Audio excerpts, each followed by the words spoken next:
Assalamualaikum warahmatullahi wabarakatuh. Waalaikumsalam warahmatullahi wabarakatuh. Innal hamdalillah nahmaduhu wa nasta'inuhu wa nastaghfiruh wa na'udzu billahi min shururi anfusina wa sayyiati a'malina. May yahdihillahu fala mudilla lahu wa may yudlilhu fala hadiya lahu. Asyhadu an la ilaha illallah wahdahu la syarika lahu wa asyhadu anna sayyidana Muhammadan abduhu wa rasuluhu la nabiyya ba'dahu. Allahumma shalli wa sallim wa barik ala sayyidina Muhammadin wa ala alihi wa sahbihi ajma'in. Subhanaka la ilma lana illa ma 'allamtana innaka antal alimul hakim. La haula wa la quwwata illa billahil aliyyil azim. Rabbi shrah li sadri wa yassir li amri wahlul 'uqdatam min lisani yafqahu qawli. Amma ba'du. Hadratul mukarramin wal mukarramat yang saya hormati, saya muliakan, segenap para alim dan ulama, para guru, para masyayikh, para sepuh-sepuh, para orang tua, dan khusus orang tua kita Al-Mukarram Bapak Sulhijat Fatiham, para Bapak Haji Mansur, Sahibul Bait, Wa Ayam, Ustaz Keluarga Ustaz beliau, juga Ketua Majelis Taklim, Bapak Maji, juga saudara kita yang cukup jauh perjalanannya. Alhamdulillah dari Medan ke sini bela-belain bisa hadir. Ulang Majik namanya. Ulang Majik. Juga Bapak Febri dan para orang tua seluruhnya, juga ibu-ibu sekalian, yang mudah-mudahan kita semua senantiasa dalam dapatkan rahmat, taufik, hidayah, inayah, mauna, maghfirah dan barokah dari Allah Subhanahu wa taala. Baiklah, mengawali kita baca surah Al-Fatihah. Kita bermunajat semoga diberikan taufik hidayah oleh Allah, ilmu yang bermanfaat, luasan rezeki yang halal, yang barokah, yang banyak, diberikan kemudahan dalam segala urusan, diberikan kelancaran, diberikan jalan keluar dari segala kesulitan. Dimanapun kita berada, keluarga kita Allah lindungi. Semoga rumah tangga kita jadi sakinah mawaddah warahmah, akhirnya kita jadikan akhir soleh dan solehah. Wabah kita dalam keadaan husnul khotimah. Yang sakit diantaranya Bapak RT Arifin, juga Bapak DJ Budin, juga orang-orang yang kita niatkan. Tentunya semoga diberikan sehat walafiat. Dan rahmatullah orang tua kita, guru-guru kita, ahli guru dari Sahibul Bait, almarhumin keluarga kita sekalian, serta saudara kita Bapak Rahmat yang belum lama, dan kaum muslimin muslimat mukminin mukminat, semoga Allah ampuni dosanya, Allah terima amal ibadahnya, masukkan dalam surga Allah Subhanahu wa taala. Segala hajat, maksud, tujuan semoga dijawab oleh Allah Subhanahu wa taala. Ala hadiniyat wa ala kulli niyatin shalihah. Wa ila hadratin Nabi al-Fatihah. A'udzu billahi minasyaitonir rajim. Bismillahirrahmanirrahim. Alhamdulillahi rabbil alamin arrahmanir rahim maliki yaumiddin. Iyyaka na'budu wa iyyaka nasta'in ihdinas siratal mustaqim. Shiratal ladzina an'amta 'alaihim ghairil maghdubi 'alaihim waladdallin. Amin. Baiklah, saya melanjutkan pembahasan tentang basmalah. Sebelum itu, supaya nyambung saya flashback ke belakang dulu. Hadirin yang berbahagia, bahwa kata baginda Rasulullah, salat illa bi fatihatil kitab, tidak sah salat kecuali membaca Fatihah. Fatihah menjadi rukun di dalam salat dan setiap rakaat dibaca. Berarti Fatihah punya keagungan, keutamaan yang besar, keistimewaan yang luar biasa. Bahkan bukan cuma dalam sholat, di luar sholat pun kita bertawassul kepada Nabi Muhammad, kepada para al-anbiya wal mursalin, bertawassul kepada wali-wali Allah, bertawassul kepada keluarga kita, orang tua kita dan lain sebagainya. Ujungnya Syai'ul Muzayyinul Fatihah. Fatihah itu bahkan ketika kita bikin air subur buat subur, ya jampe bacanya bukan abrah kadabra, simsalabim abrah kadabra, subur, bukan. Tapi yang dibaca Al-Fatihah. Orang yang susah mati, susah sakaratul dalam sakaratul mautnya payah, susah, bacain Fatihah. Dan itu saya buktikan, alhamdulillah. Setelah saya baca Fatihah, orangnya jadi mati. Oh, kedengeran nggak nih suara saya? Kedengeran nggak? Apa terakhir kalimatnya? Oh iya. Fatihahnya lupa, matinya. Ya. Nah, orang sakit dibacakan Fatihah. Tasyakuran dibacain Fatihah. Kira-kira pernah gak sih kita pikir sejenak merenung kenapa sih Fatihah? Enggak ayat kursi aja, enggak surah Al-Ikhlas, enggak surah Al-Mu'awwidzatain, surah Al-Falaq An-Nas, enggak surah Al-Baqarah, enggak surah dua ayat terakhir dari Al-Baqarah, enggak surah yang lain. Kenapa sih Fatihah? Tapi saya yakin tak perlu jawaban. Kayaknya kita nggak bakal mikirin itu dan tidak akan terpikirkan. Tidak terpikirkan. Kepanjangan. Hadirin yang berbahagia, kalau bahasa orang kampung dulu ini gacuan. Tahu gacuan? Gacuan tahu? Ya, yang ini yang istimewakan, yang dijagokan, yang diunggulkan, ini gacuan namanya. Ya, Fatihah ini gacuan, Pak. Ya, kenapa gacuan? Ternyata keutamaan yang besar, luar biasa, mengandung begitu banyak istimewa dalam Fatihah. Dan itu bisa dilihat dari banyaknya nama-nama Fatihah.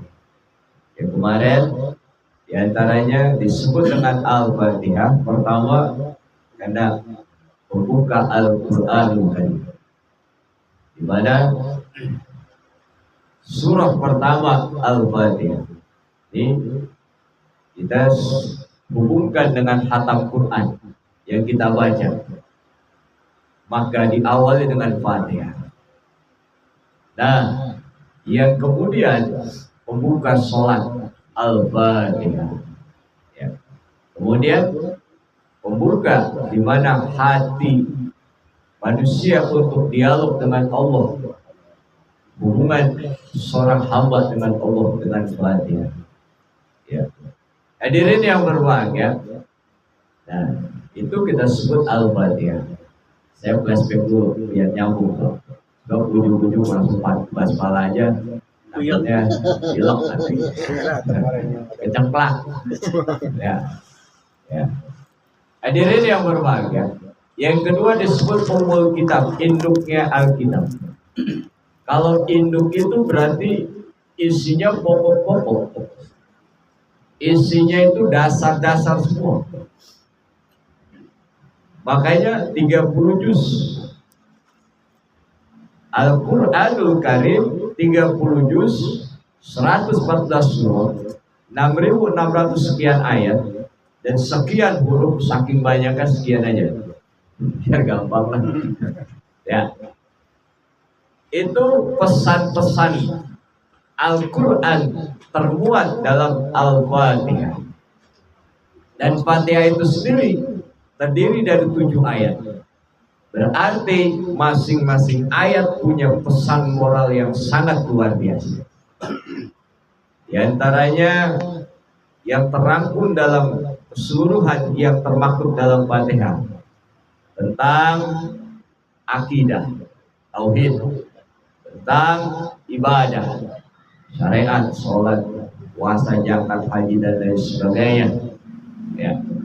tentang hukum wajib, sunnah, makruh, mubah dan lain sebagainya, tentang doa, tentang hidayah, tentang ancaman-ancaman Allah pada hari kiamat, tentang janji-janji Allah, ya, tentang berbagai hal-hal yang mendasar dalam Al-Quran, termaktub dalam Fatihah secara global.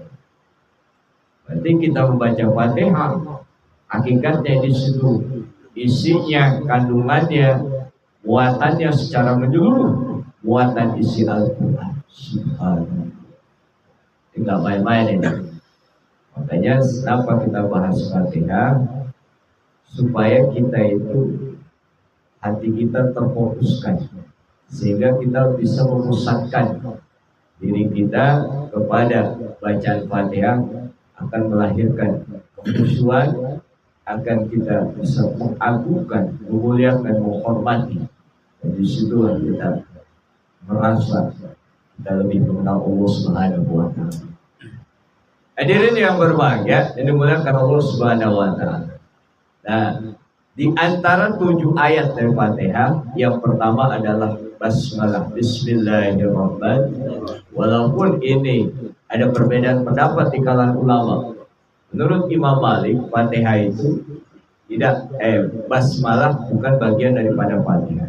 Sehingga ayat pertamanya adalah Alhamdulillahirabbil alamin. Ayat kedua Ar-Rahmanir-Rahim. Ayat ketiga Maliki Yaumiddin. Ayat keempat Iyyaka na'budu wa iyyaka nasta'in. Ayat kelima ihdinas siratal mustaqim. Ayat keenam siratal ladzina an'amta 'alaihim. Ayat ketujuh ghairil maghdubi 'alaihim waladdallin.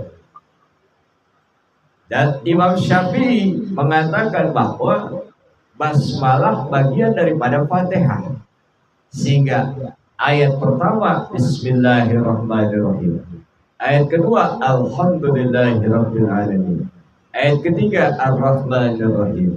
Ayat keempat Maliki Yaumiddin. Ayat kelima Iyyaka na'budu wa iyyaka nasta'in. Ayat keenam ihdinas siratal mustaqim. Ayat ketujuh siratal ladzina an'amta 'alaihim ghairil maghdubi 'alaihim waladdallin.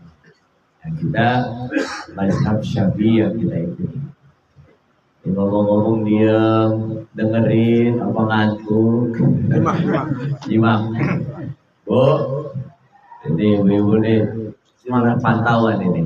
Luar pantauan. Iya, aman itu. Ya, udah nggak kelihatan, ibu gaib namanya. Karena terhijab dengan pagar. Pagar tembok lagi. Ya. Kedengaran Bu? Apa terakhir?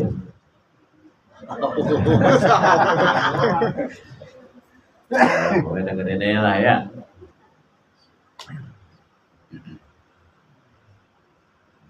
Nah, hadirin yang berbahagia, dimuliakan Allah Subhanahu wa Ta'ala. Maka kita mulai daripada basmalah. Bismillahirrahmanirrahim. Bismillah. Tentu kalau dalam Fatihah ayat pertama.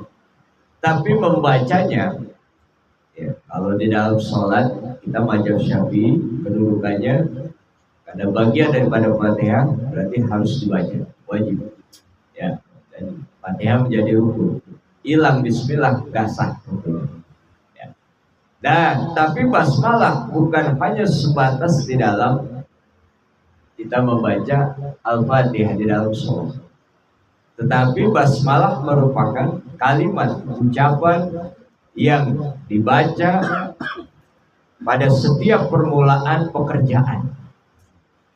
Tentunya pekerjaan yang apalagi disyariatkan. Dan pekerjaan mubah juga, yang tentunya bukan pekerjaan yang dilarang oleh Allah Subhanahu wa Ta'ala. Nah, ini pada permulaan pekerjaan diawali dengan Bismillah. Berarti pertanyaannya, kenapa kok dengan ucapan kalimat Bismillahirrahmanirrahim ada apa dengan basmalah? Kan begitu? Ada apa dengan basmalah? Berarti kalimat yang mulia yang dibaca pada permulaan pekerjaan, disitulah akan memberikan dampak kepada pekerjaan yang dikerjakan. Disitulah ada hubungan antara orang hamba yang melakukan dengan Allah Subhanahu wa Ta'ala sebagai pencipta. Ada hubungan erat sekali dan akan memberikan dampak kepada hamba dan pekerjaan itu sendiri dengan baca basmalah. Hadirin yang berbahagia, di antaranya ketika seorang hamba membaca basmalah Bismillahirrahmanirrahim di awal pekerjaan, maka seorang hamba dia meyakini, mempercayai, mengimani bahwa pekerjaan yang dilakukan atas izin Allah, pertolongan Allah, kuasa Allah, bukan semata-mata karena kekuatan diri hamba. Ini penting nih.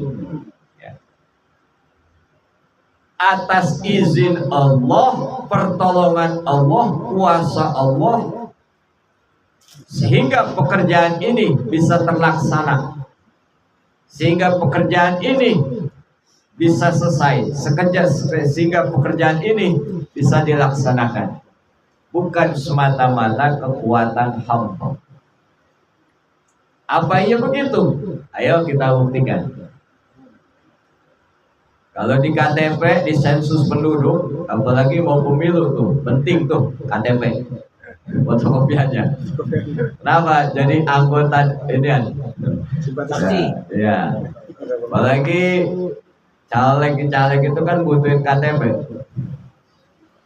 Nah, itu kan dilihat agama Islam, ya. Agama Islam. Contoh sederhana lah, sholat Johor. Ketika hayya 'alas shalah, kalau memang semata-mata orang mampu sholat karena kekuatan fisiknya, karena sehat, pasti orang yang beragama Islam pasti semuanya sholat.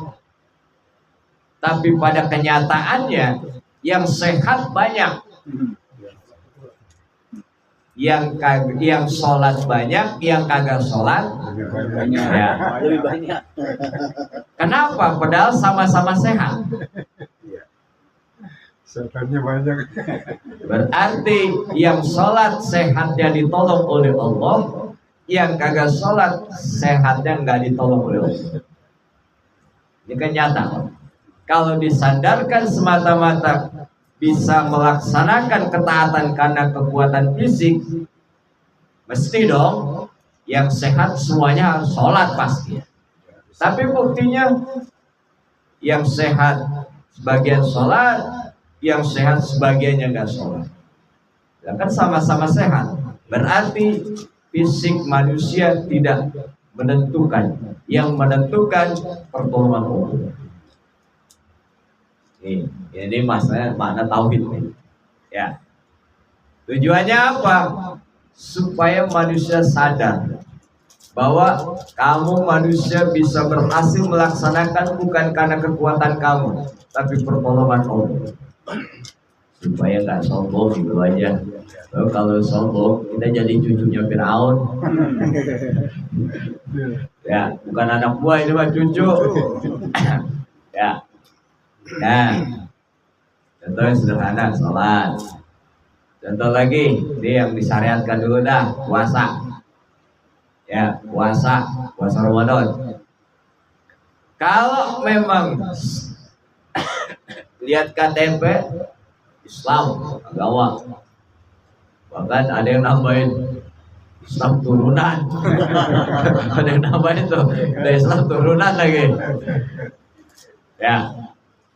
Nah, kalau memang sehat menjadi, kalau memang fisik manusia menjadi ukuran orang bisa ibadah, bisa puasa, ya, berarti orang yang statusnya KTP beragama Islam pasti dia puasa, Pak. pasti puasa karena sehat. Tapi kenyataannya yang sehat ada yang puasa, yang sehat banyak yang gagal puasa. Berarti kekuatan fisik manusia tidak bisa menjamin menentukan orang bisa ibadah. Yang menentukan adalah pertolongan Allah. Mana buktinya? Kemarin Ramadan saya ke Pasar Agung 10 terakhir Ramadan, Pak, di sana. Saya pikir, oh ternyata wilayah Pasar Agung itu 10 hari sebelum ini Lebaran, ternyata udah Lebaran duluan di sana. Ya, sambil nyulam, bikin tupat, ya, kopi, rokok, 7 pagi, rokoknya sokam lagi, kopinya kopi liong lagi. Saya pikir deh, udah Lebaran duluan. Pulang kampung duluan. Nih, ya, sudah yang disyariatkan. Ya, kalau memang patokannya sehat, tentu lagi ibadah ngaji. Kalau memang patokannya sehat, ya, beragama Islam pasti yang sehat pada ngaji, nuntut ilmu. Nah, cuman pada praktek, pada kenyataannya, yang sehat ada yang ngaji, yang sehat lagi banyak kagak ngaji. Nah, padahal sama-sama sehat. Berarti kalau fisik manusia, kekuatan manusia menjadi ukuran bahwa bisa melaksanakan ketaatan, bisa melaksanakan pekerjaan tanpa pertolongan Allah, berat rasanya. Tapi yang sehat bisa puasa pertolongan Allah. Yang sehat satu lagi tidak puasa, tidak mendapatkan pertolongan. Ini penting. Artinya apa? Kalau kita lihat dalam kehidupan kita, misalnya materi, orang kaya punya duit banyak, wasilah dia bekerja atau dia berusaha, dia bisnis, dia berdagang dan lain sebagainya. Kalau cuma ngandelin fisiknya dia, nggak bisa, Pak. Dia bisa sukses, usahanya lancar, bisnisnya sukses, yang disebut kata kita secara materi sebagai orang kaya, itu semata-mata karena pertolongan Allah Subhanahu wa Ta'ala. Ini harus kita sadari. Nah, misalnya kita bisa melaksanakan ya silaturahim, yang sederhana dah. Silaturahmi sunnah. Ya. Nah, kalau semata-mata karena sehat, banyak orang yang sehat tapi memutuskan tali silaturahim. Sebagian bisa silaturahmi karena pertolongan Allah. Sebagian memutuskan tali silaturahmi padahal sehat karena tidak mendapatkan pertolongan Allah Subhanahu wa Ta'ala. Di sini makna basmalah ketika menyebut Bismillahirrahmanirrahim, saya bisa ngaji bukan karena fisik saya, bukan karena kekuatan saya, bukan sehat saya, bukan masalah waktu saya, tapi pertolongan Allah yang menyertai amal saya ngaji. Saya bisa sholat bukan karena kekuatan fisik saya, tapi karena pertolongan Allah lah. Allah izinkan, Allah tolong, dan dalam kuasanya lah, maka saya bisa melaksanakan sujud di hadapan Allah. Saya bisa ruku, saya bisa silaturahmi, saya bisa zakat, puasa, dan lain sebagainya. Banyak orang yang punya materi.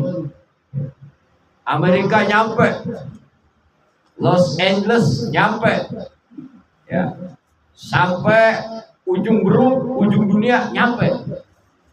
Tanpa pertolongan Allah, Mekah, Madinah kelewat doang. Ya, nah inilah. Jadi kalau bersandar kepada kekuatan fisik, kekuatan materi nggak bisa, Pak. Makanya kalau kita mengatakan saya sukses karena usaha saya bisa begini karena usaha saya, ikhtiar saya, Wah, itu cucu Firaun itu. Ya, kayaknya ini anak buahnya iblis ini. Ya, kan kita begitu tuh penyakit kita nih. Ya, pakai muda ada nih gua nih. sampai sebab ada lagi. Iya. Oh, sebab ada pengek. Ya Allah, sebab ada 3 kali pengek ujung-ujungnya. Dibawa ke rumah sakit Sentra Medika. Iya. Mas Toto. Hancur. Soalnya di uang. Ini makna basmalah yang harus kita tanamkan menjadi sebuah keyakinan. Supaya apa? Supaya penyakit iblis itu nggak nempel ke kita. Sombong, walaupun emang kita sombong sebenarnya. Nah, itu tuh maksudnya. Ini saya ngomong aplikasi. Ya, jadi aplikasi bukan cuma di Google, di HP. Tapi aplikasi itu penerapan. Maksudnya ya. Tulang mana?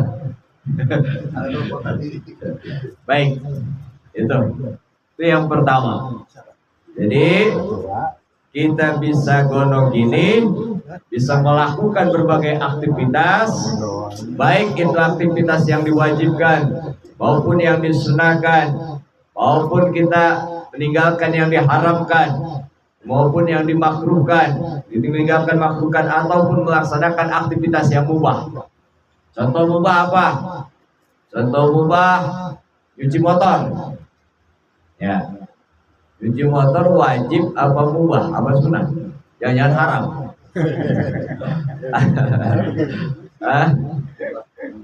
Mubah. Perkara boleh nyuci, boleh enggak. Cuman bapak-bapak kalau nyuruh bini suruh nyuci motor tuh bini nyuci motor wajib apa sunnah, pemakruh apa haram? Wajib karena taat kepada suami. Nah, kebalik umpama bini nyuruh bahwa bapak suruh nyuci motor, hukumnya apa tuh? Terserah masing-masing kesimpulan hukumnya.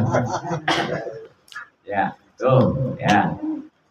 Dan tuh, ini penting ini.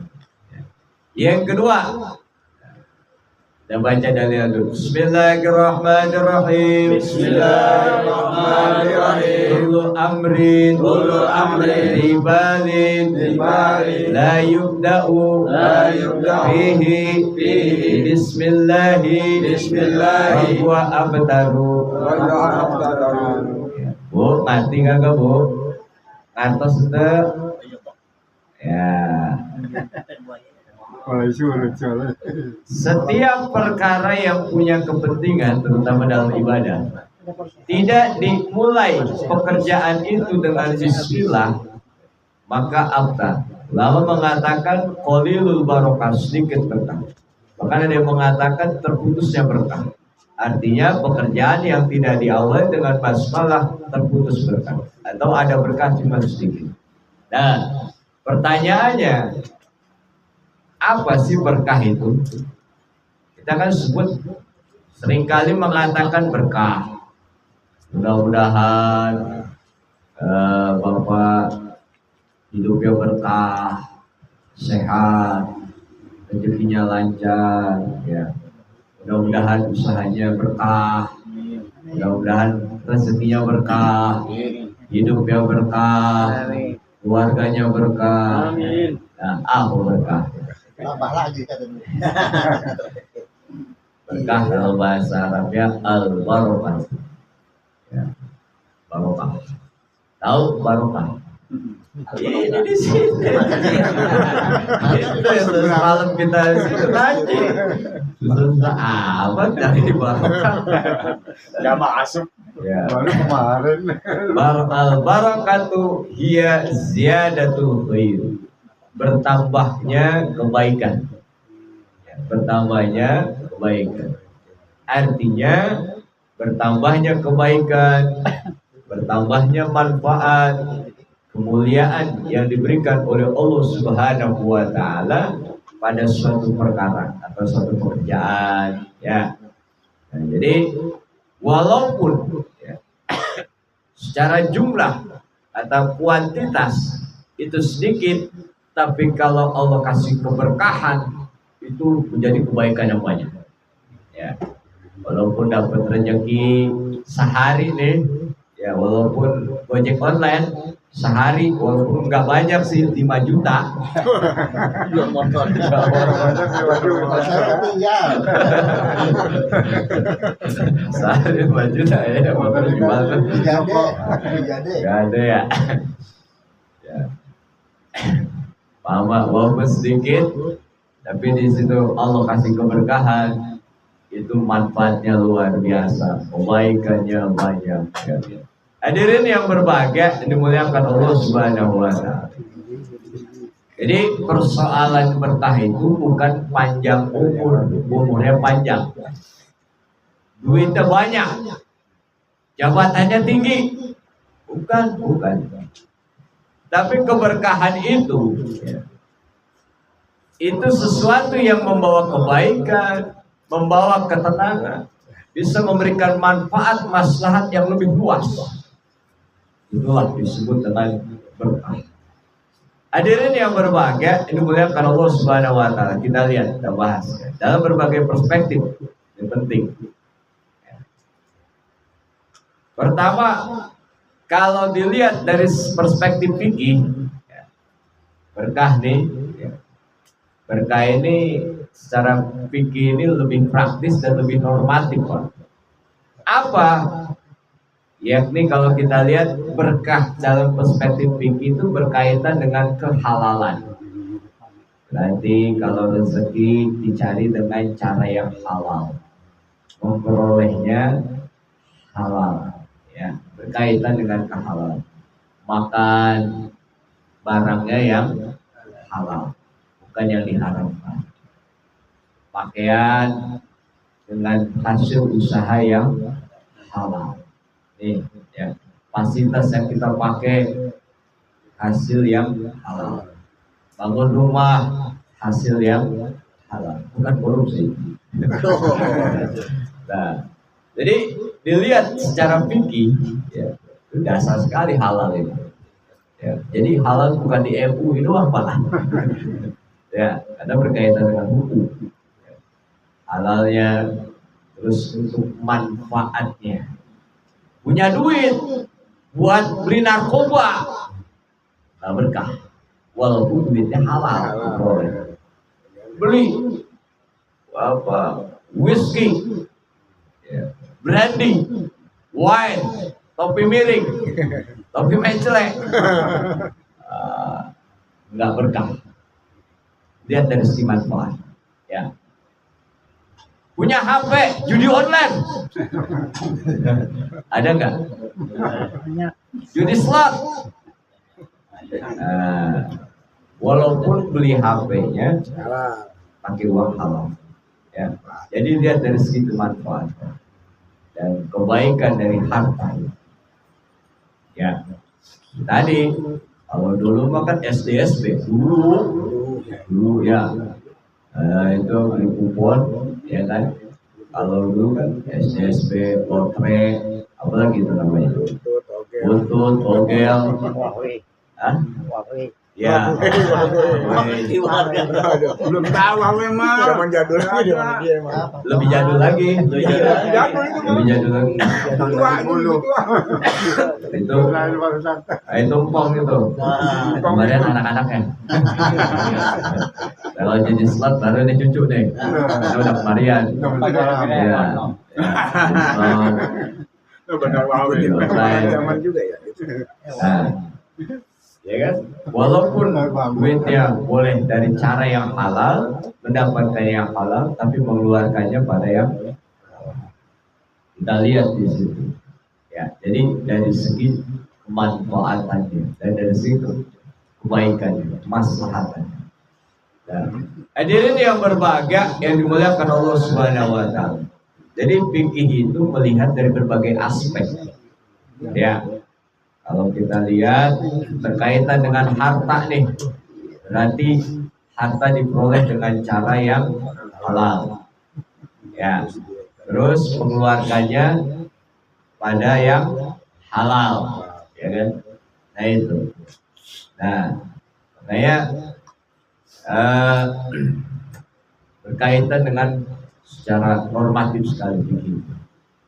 Hadirin yang berbahagia, yang dimuliakan Allah Subhanahu wa taala. Ya tentunya halal, baik, tidak merugikan orang lain.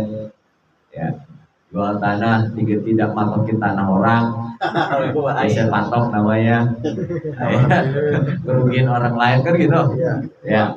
Jual patok ini. Ya jual patok, apalagi itu tanah yang udah diwakafin buat musola masjid, tentunya dijelasin juga repot itu. Jadi itulah kalau secara fikih ya dilihat daripada status hukumnya, secara normatif dari cara yang halal, bukan hasil yang tidak baik. Mengambil hak orang lain aja nggak boleh, apalagi mengambil hak orang lain. Berarti kan hak masyarakat. Mengambil hak orang lain satu orang. Tapi kalau mengambil hak orang lain, berarti kan masyarakat nih. Kalau orangnya banyak. Keseluruhan. Nah, atu aja gak boleh, apalagi banyak. Nah, ya. Jadi itulah dilihat dari segi harta yang diberkahi, ya juga akan cukup bermanfaat dan membawa ketenangan hati. Kita baca dalilnya. Dan biasa kita berdoa begini nih. Kita baca dalil. Bismillahirrahmanirrahim. Bismillahirrahmanirrahim. Allahumma ij'al rizqi halalan thayyiban wa barik fihi waj'alhu nafi'an li wa lil alamin. Allahumma ij'al rizqi, ya Allah jadikan rezeki saya, harta saya ini halalan thayyiban, yang halal lagi baik, ya. Halal baik, ya. Bukan tidak baik, halal baik. Jadi benar-benar, ya. Wabarik fi, berkahilah, ya, pada harta itu. Jadi waj'al kunafian li walil alamin, dan jadikanlah harta itu bisa memberikan manfaat untuk diri saya juga untuk orang lain.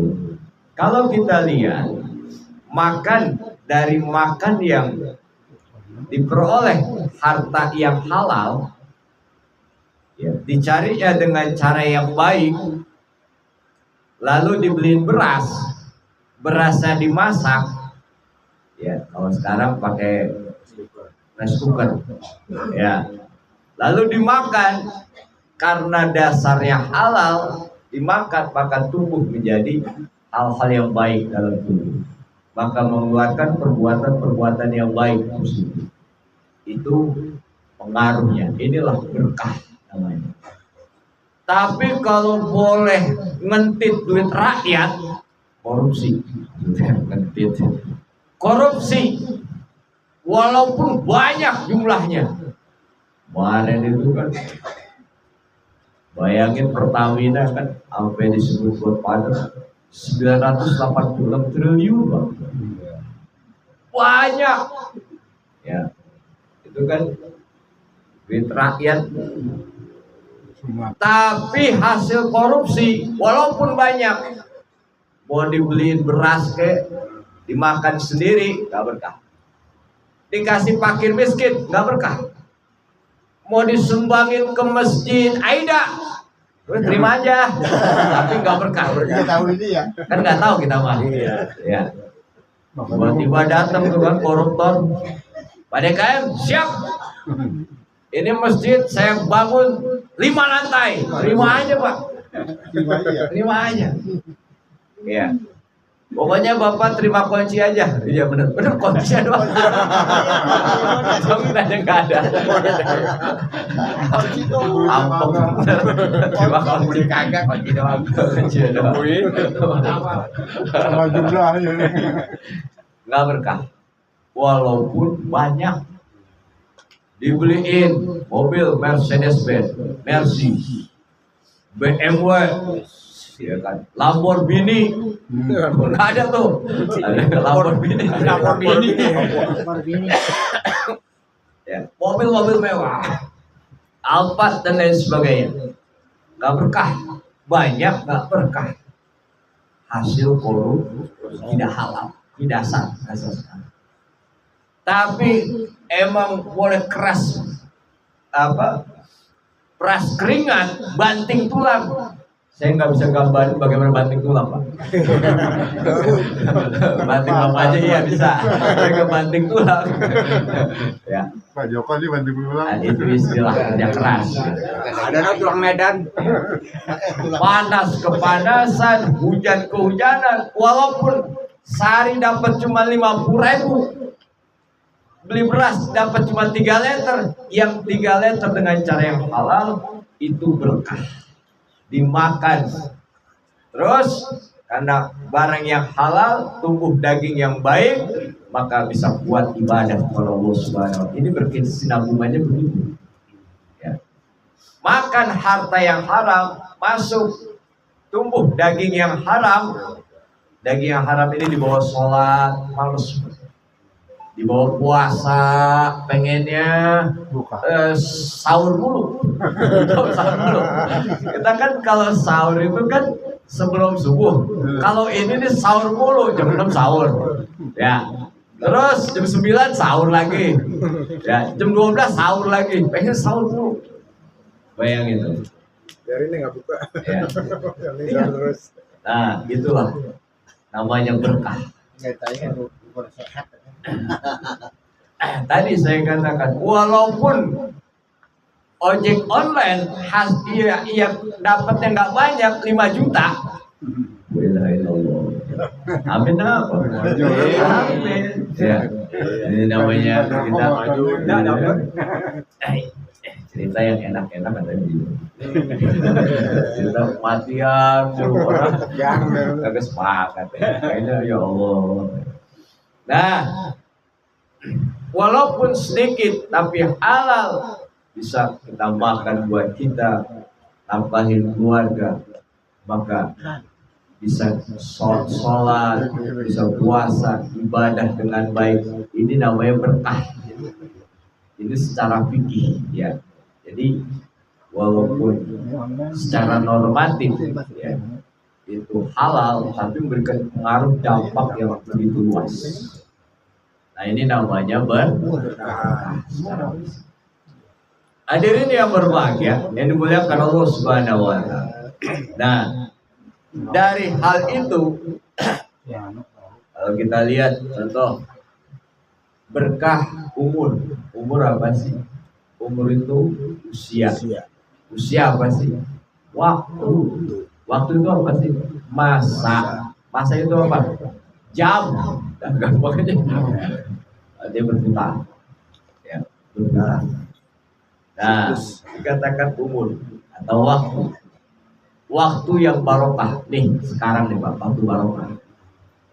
Sehat, datang ke majlis. Mendengarkan ilmu. Ini bukan nasihat, ini ilmu. Ya. Mendengarkan ilmu, menambah keyakinan, kemantapan dalam ibadah. Berarti bukan hanya pahala, ya, tapi berkah juga. Sehat dipakai ibadah, berkah. Waktu dipakai ibadah, berkah. Kenapa? Bertambah pahala, kebaikan dan manfaat yang luar biasa. Tapi di sini lontong udah habis. Itu tambah berkah. Berkah lagi. Saya berkah. Bu, lontong masih ada. Berkah. Habis. Makanya ya jangan di ini tuh. Makanin biar berkah. Makanya Sohibul Bait ini berkah. Ya, kenapa? Tempatnya dipakai ibadah. Berkah ini. Ya, daripada maksiat, pakai berkah. Tempat mendapatkan keberkahan. Waktu sekarang waktu berkah. Ya, laksanakan perintah Allah, kewajiban menuntut ilmu. Jadi berkah. Makanannya jadi berkah. Diniatkan sedekah. Materinya berkah jadinya. Makanya berkah itu bertambah kebaikan. Dimakan terus sehingga diserap oleh tubuh, otak untuk memikirkan, memahami pelajaran, kuping untuk mendengar, ya, hati untuk merenungi materi pelajaran sehingga diserap oleh pikiran, berkah ini. Ya, alhamdulillah. Nah, ini makanan berkah. Makanya jangan takut untuk mengeluarkan harta di jalan Allah. Pasti berkah. Ya. Dan pasti Allah akan ganti lebih banyak lagi. Amin. Ya Rabbal. Makanya makanin. Banyak kok, makanin bisa banyak kok. Biar berkah harta sohibul bait. Malu-malu ya. Ya, berkah. Mana? Lu masih ada sambelnya lontong. Pak Joko sambelnya masih ada Pak Joko. Jadi Oh iya. waktu, masa, jam, umur atau usia berkah manakala diisi dengan kebaikan-kebaikan, apalagi ibadah. Ini secara begini. Ya, kita baca doa. Bismillahirrahmanirrahim. Allahumma ij'al ayyami wa sa'ati mutaliyatan bi wal khairi wa naf'atan li wa li ghairi. Allahumma ij'al ayyami, ya Allah, jadikan hari-hariku. Hari dikatakan hari itu kan karena ada siang malam, Pak, perubahan. Ya, sehingga Allah tetapkan mulai dari Senin, Selasa, Rabu, Kamis, Jumat, Sabtu, Minggu kan. Nah, wasaati dan saat, hari-hari dan waktu. Apa? Mumtaliyatan bita'ah, diisi dengan berbagai ketaatan. Ini kan ketaatan.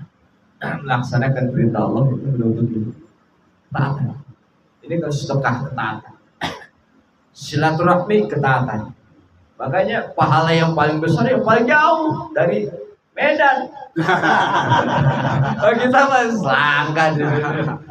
Ya. Situlang lagi. Tuh, ini ketaatan. Medan pulang ke lagi. Ini saya berusaha untuk bahasa yang mudah aja, yang ada gini. Supaya oh ternyata berkah itu seperti itu. Wal khair, dan kebaikan. Wa naf'atan li wa li ghairi, dan bisa memberikan manfaat untuk diri sendiri maupun manfaat untuk orang lain. Ini luar biasa. Menyampaikan ilmu, manfaat diri sendiri maupun orang lain. Bersedekah. Pisang rebus bisa dimakan sendiri dan bisa untuk orang lain. Sedekah air bisa diminum sendiri, bisa untuk orang lain. Wa naf'atan li wa li ghairi, memberikan manfaat untuk diri sendiri maupun orang lain. Berkah namanya. Jadi bertambahnya ketaatan, kebaikan, manfaat. Ini namanya berkah. Cuman tadi kalau secara fikih sumbernya harus halal gitu. Secara fikih kan normatif ya. Secara ini tadi kalau nggak halal walaupun duit boleh korupsi triliunan, pakai buat santunan yatim piatu, janda-janda tua, apalagi yang muda, gitu kan? Kan? Walaupun untuk ibadah Mekah Madinah setiap bulan, tapi hasil korupsi nggak berkah. Tidak model contoh begini, sholat sarungnya boleh nyolong. Pertanyaannya sah nggak sholatnya? Sah sholatnya. Iya, kan tidak ada syarat hal yang membatalkan sholat. Sarung boleh nyolong, nggak ada. Iya, kentut, tuh batalin sholat, ya kan? Nah, hadirin yang berbahagia, ini dimuliakan Allah Subhanahu wa Ta'ala. Nah, berkah amal artinya perbuatan, pekerjaan yang memang sesuai dengan syariat Islam. Ya, dan melaksanakannya karena keikhlasan, murnian semata-mata mentaati Allah Subhanahu wa Ta'ala dan bisa memberikan manfaat untuk diri sendiri maupun untuk orang lain itu berkah. Ya. Jadi amal, perbuatan itu namanya sedekah ya amal, ya ngaji ya amal, silaturahmi ya amal, kita ya dan lain sebagainya amal perbuatan yang didasari dengan keikhlasan yang tidak bertentangan dengan syariat.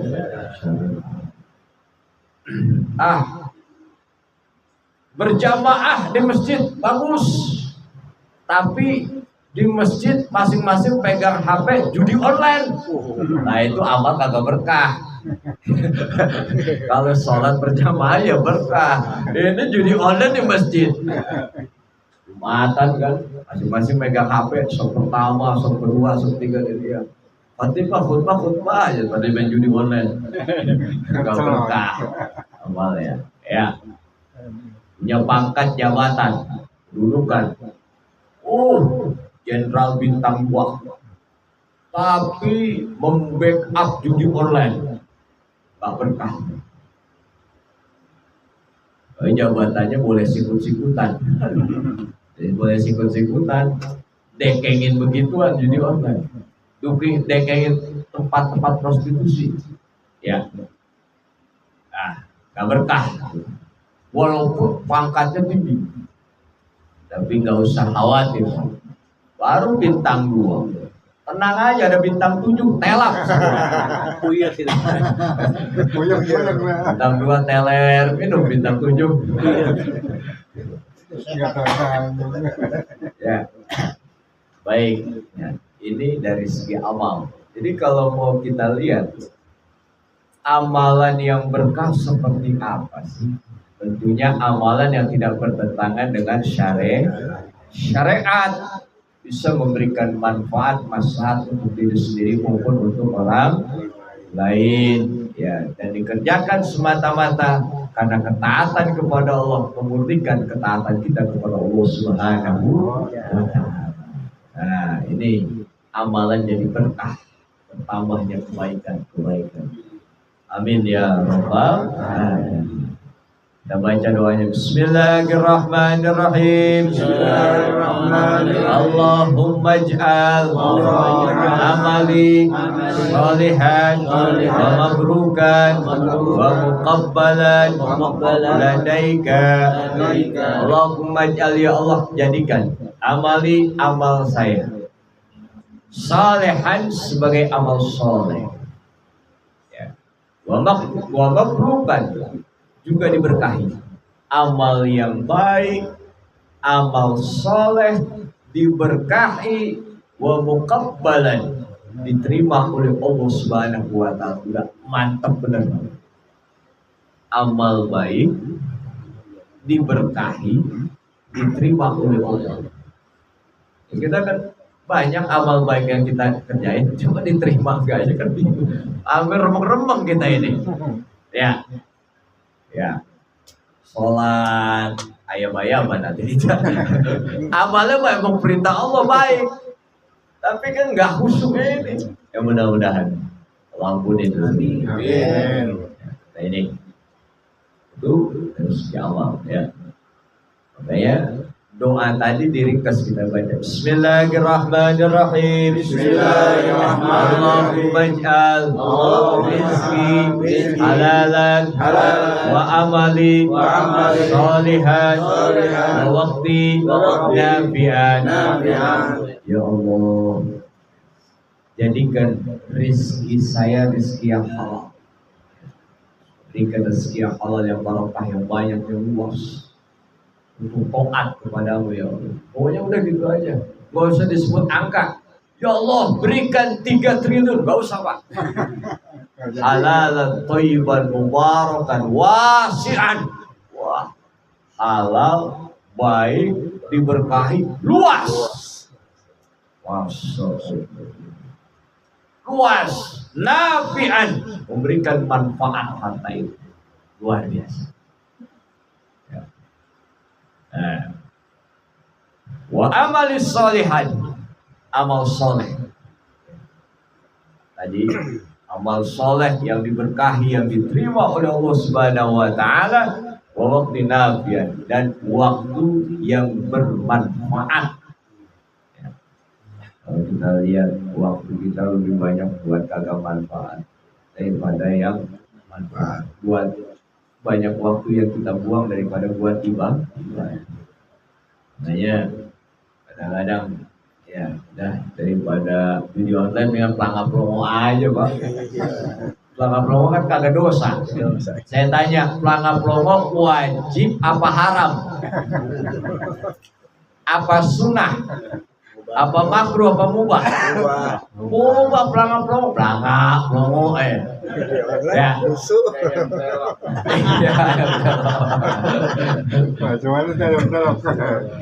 Ya, pelanggan promo ya. Oh, judi online dosa nggak? Dosa. Pelanggan promo dosa nggak? Kagak. Udah pakai pelanggan promo ya. Habis sholat ya, terus di depan masjid tapi pelanggan promo ya. Pelanggan promo kan pekerjaan Pak. Ya udah.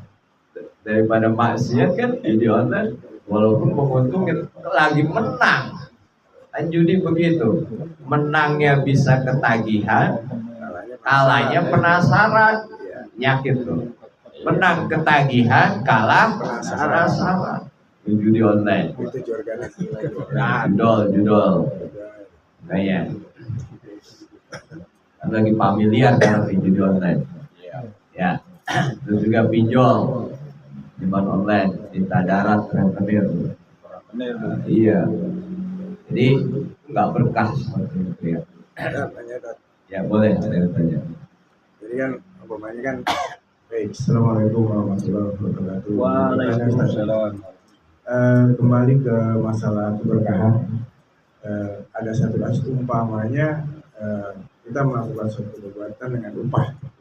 Terus setelah selesai kita kan diberikan upah nih, kok cuma segini gitu, cuma segini.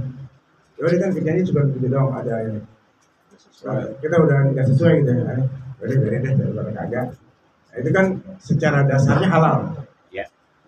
Terus mengimplementasikan atau apa ke sananya itu jadi apa nanti beli ini. Nah, kan menjadi tidak berkah mungkin ya. Tapi kalau yang si pemberi itu bagaimana dia kan kerjanya cuma seperti ini aja. Seperti itu menyikapinya seperti apa? Terima kasih. Assalamualaikum warahmatullahi wabarakatuh. Waalaikumsalam. Baik. Ya, jadi berkaitan materi, waktu, ya kan, amal. Berarti ini saya dalam konteks materi, ya, upah. Dan menurut yang menggaji sesuai dengan pekerjaannya, karena pekerjaan dianggap tidak seberapa. Nah, sementara yang mempermasalahkan yang terima, kan begitu. Ya, ada penerima. Iya pasti. Kan begitu ya. Sehingga tetap dari status hukum cara mendapatkannya halal. Cara mendapatkannya halal. Dan nanti di sini dalam konteks ini syukur atau tidak terhadap ketetapan qanaah. Iya. Jadi kita akan masuk ke dalam bab tawakal. Nah itu nanti di sana ya, berkaitan dengan masalah ada namanya qanaah. Qanaah itu bahasanya menerima apa yang memang ketetapan Allah yang memang ya sedikit atau banyaknya, ya itu merupakan ketetapan Allah. Kayak contoh begini, saya kan udah berobat semua kemarin, tapi mati malah. Begitu ya. Nah ini nanti kaitan dengan masalah. Namun sedikit bahwa disitulah masuk daripada bagian tawakal. Tawakal itu kan sudah usaha. Sisanya kalau kita pasrahkan kepada Allah urusan kita. Ternyata hasilnya minim. Tadi menurut kita pekerja udah maksimal, tapi menurut yang gaji, ini kan nggak seberapa pekerjaannya, udah segini aja. Ini kan hasil. Nah, makanya di situ ketika hasil sedikit atau banyak, maka di situ kita berkaitan dengan amal itu yang disebut dengan syukur dan qanaah.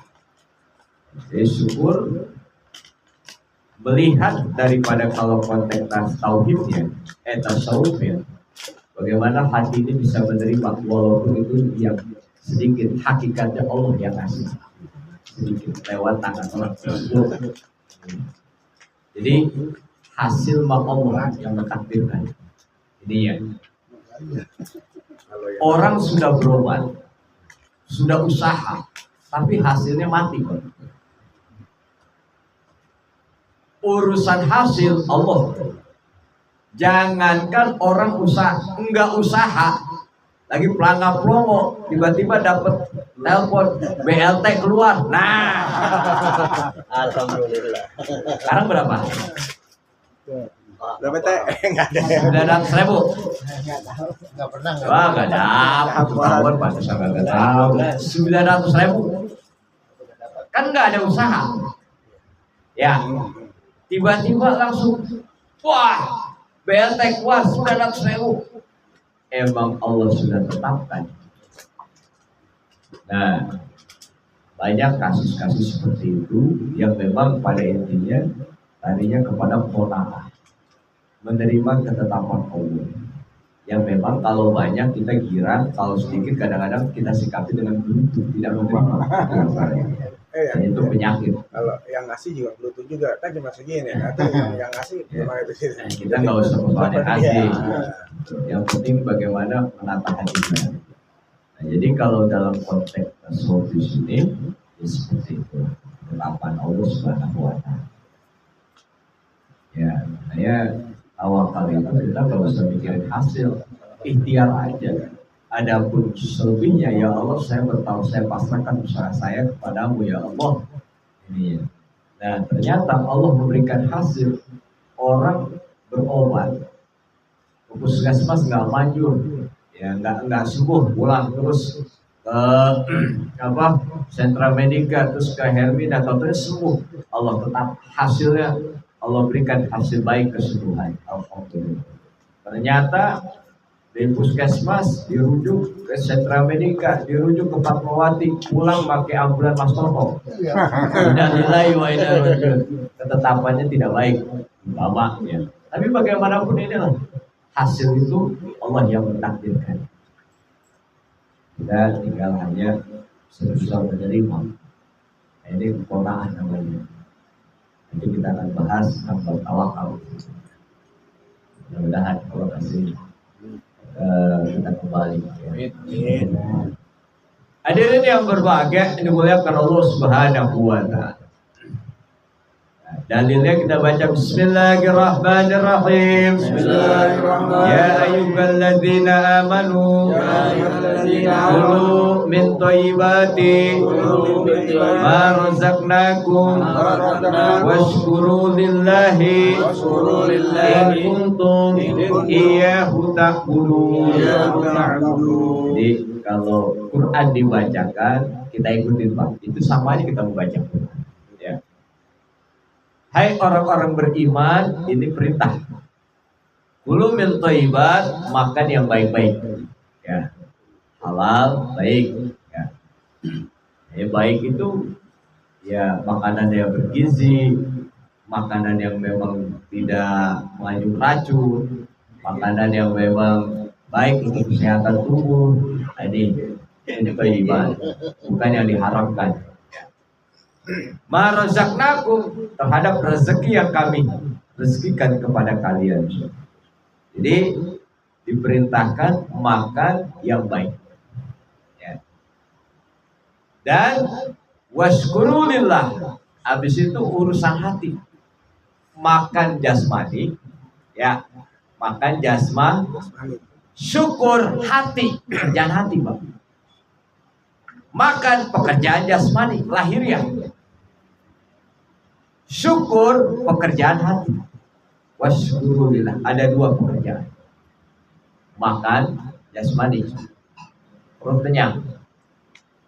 Hati bekerja apa? Syukur kepada Allah. Maka Allah tegaskan, in kuntum iyyahu ta'budun. Kalau memang kalian menyembah Allah, ya makan yang baik, kemudian syukur. Nah, ini kalau kita lihat ayat ini begitu luar biasanya. Allah perintahkan makan yang baik. Tentunya kebaikan ini untuk kemaslahatan tubuh sendiri. Ya, makan yang memang bergizi. Oh, sekarang kan pemerintah begitu MBG, makanan ya bergizi gratis. Lagi bergizi gratis lagi. Enak Pak, enak. Makan gizi gratis. Walaupun selera mulut beda-beda, tapi namanya gratis mah enak aja udah. Gak usah komplain. Namanya gratis. Kadang-kadang kita ya gratis komplain lagi. Wah, begini gratis komplain lagi. Ya, dari kasih syukur. Nah, mintoibat baik untuk kesehatan tubuh, ya. Sehingga tubuh ini bisa sholat, bisa puasa, bisa ngaji, bisa nyari nafkah, bisa segala macam untuk ketaatan kepada Allah Subhanahu wa taala. Pekerjaan hati syukur kepada Allah terkait mau banyak atau sedikit itu ketetapan Allah Subhanahu wa taala. Amin ya rabbal alamin. Ini buat sekian banyak makanan, apa semuanya kita makan? Enggak kan? Iya, sini ada cucur, ada pisang, ada lontong, ada kue putri, ada donat, ada macam-macam salak. Kita kumpul ini makanan semua. Pertanyaan yang udah masuk ke mulut berapa macam? Iya. Lontong banyak, apa ya sepiring makan? Enggak. Nah, disinilah ya. Washkurulillah, syukur kepada Allah Subhanahu wa taala. Alhamdulillah. Ya, berarti saya kan belum makan. Ya, barangkali ada mau pertanyaan, saya tutup dulu, nanti kita tanya terus ini. Nah, ini bacaan alhamdulillahirabbil alamin. Benar dari Allah, saudara saya mohon maaf sesuatunya. Nanti saya akan sambung. Ini baru dari segi fikih. Belum masuk kepada tauhid, tasawuf, terus dari perspektif kesehatan, berkah dan kesehatan, politik, ekonomi berkaitan dengan ya ini materi kita Bang. Uang, segala usaha dan lain sebagainya, dan ya budaya, pendidikan, filsafat dan lain sebagainya. Ngaji jauh-jauh amat, tapi filsafat udah dengerin aja. Saya puyeng kok. Pokoknya kalau ngaji, ya kan, udah yang penting modalnya apa? Kuping dengerin aja, ya mulut makan, ya mau ngerokok, mau ngopi, antem udah, ya untuk modal ngaji itu aja Pak, ya. Dan semuanya kan Allah Subhanahu wa taala. Jadi assalamualaikum warahmatullahi wabarakatuh. Waalaikumsalam. Alhamdulillah, demikian saudara penyampaian materi yang berkaitan tentang barokah atau berkah, yakni bertambahnya kebaikan pada suatu perkara dari perspektif fikih. Beliau telah menjelaskan dari perspektif fikih berkaitan dengan kehalalan dari mana kita